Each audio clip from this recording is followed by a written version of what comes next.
Alright, so now that we have our equation, we've taken the curl of the Navier-Stokes equations, we now want to go through each of these different terms that we identified.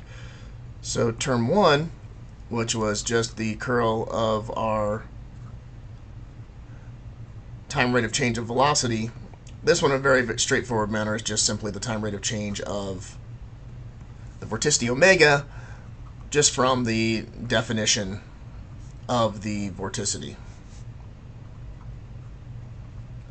Right, we can change the order of differentiation, and our vorticity is just the curl of the velocity field as long as we move this to the other side, and we're good to go with that term. Term 2, which is the first term in our advection, after we split it out using a vector identity. So this is our curl of 1/2 the gradient of u dot u.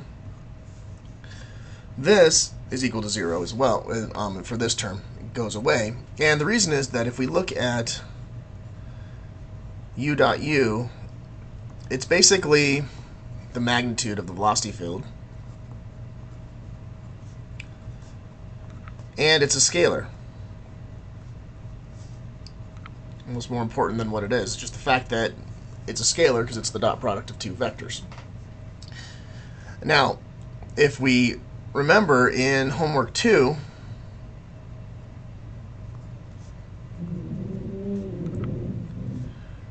we showed that the curl of the gradient of any scalar field, so where this is now some scalar for phi, that this is equal to 0. So we prove that. So this is just the same thing. That's really what this is here. It's just that. So it's equal to 0 by our vector identity from homework number 2. Term 3 was the curl of the cross product between the velocity and the vorticity fields. And this one, we can use another identity that this is also from homework 2, is just u times del dot omega minus omega times del dot u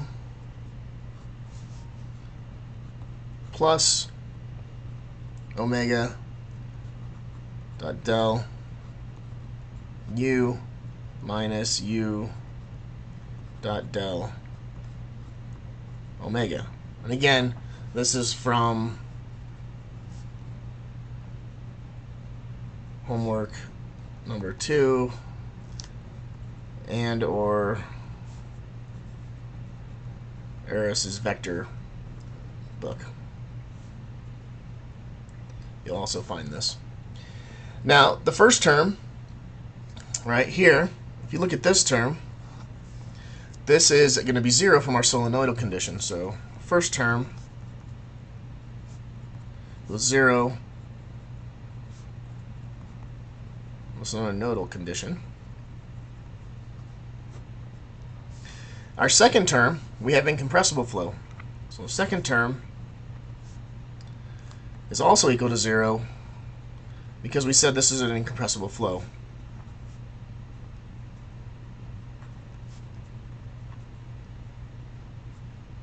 And remember, this first term is 0 not just because it's incompressible, but for all. So this term also goes to 0 for an incompressible flow. So that in the end we're left with that the curl of the cross product between our velocity and our vorticity fields can be rewritten as omega dot del times u minus u dot del times omega. Our fourth term, which was the curl of the pressure term, right, so it was minus del cross 1 over rho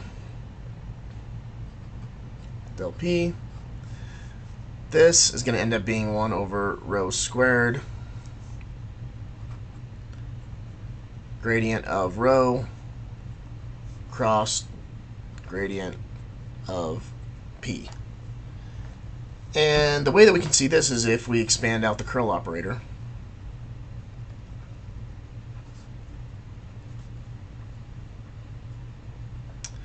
So, right, we have I, J, K, right, it's just a cross product. Here we have d dx, d dy, and a partial derivative with respect to, say, some other coordinate or other third direction z. And we have 1 over rho, what we're actually taking it of. This should be dp dx, 1 over rho dp dy, and 1 over rho dp dz. This is going to be equal to, if we write this out, right, we need to basically multiply, right, we have these two minus these two, and so forth if we go through rules. So this first term is going to be d dy, partial derivative with respect to y of 1 over rho, partial derivative of p with respect to z. All right, if we're doing the first term, right, so for I, it's going to be these four, minus d dz of 1 over rho dp dy. That'll be in the I direction, plus, right, our second term, which will be the same thing,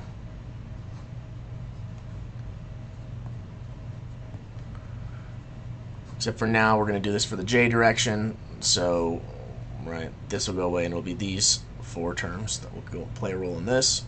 So it'll be d dz 1 over rho dp dz, or dp dx, apologies, minus d dx 1 over rho dp dz. And this will be in the j direction. And then we'd also have plus another term. I guess we'll write it out here anyway. In our k direction, we'll end up having our last term will be d dx of 1 over rho dp dy minus d dy 1 over rho dp dx, and this will be in the k direction. So now if we look at one of these terms, so let's just look at this one, because we can basically, and this will be true for all these, if we look at this, we write it out, what do we have? We have, we can remember we can reorder the order of operations of the derivative can be changed if we want, so that we can expand this. Although remember, if we do this, we have to, basically we change the order here, then we have to take into account the product rule, right, in order to expand these. And using that, we have here, this term can be written as 1 over rho mixed derivative of dy dz for pressure plus dp dz minus 1 over rho squared d rho dy minus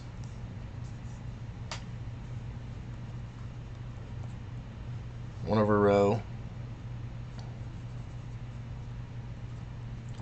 second derivative of pressure with respect to c dy minus dp dy minus 1 over rho squared dp dz. In the I direction, for this term. And these mixed derivatives will actually end up being 0. So this is 0. This term is 0. So that what we're left with is basically just our two terms here as we expand this out. Or if we reorder this, put the row out front, we basically have that we can rewrite this as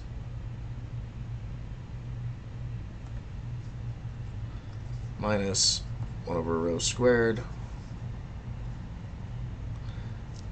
d rho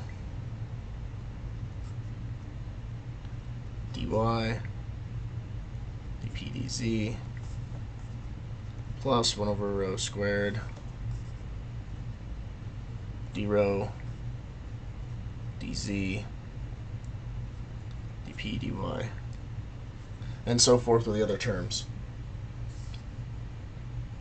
So we'll say that this is by inspection. If we look at the pattern that will end up forming, this ends up being the cross product between the two gradient operators.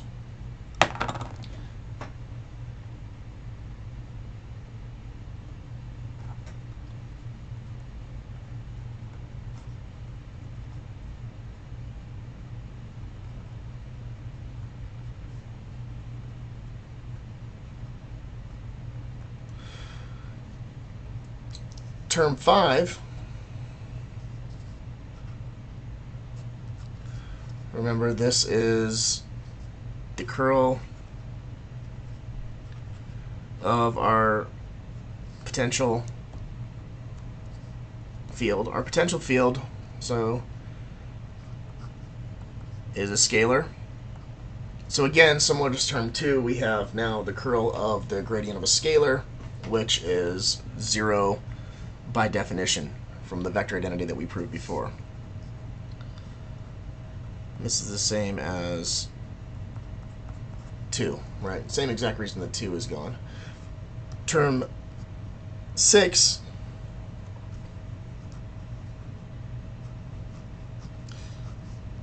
this is our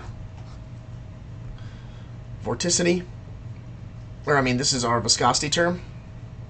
So this is written out this way.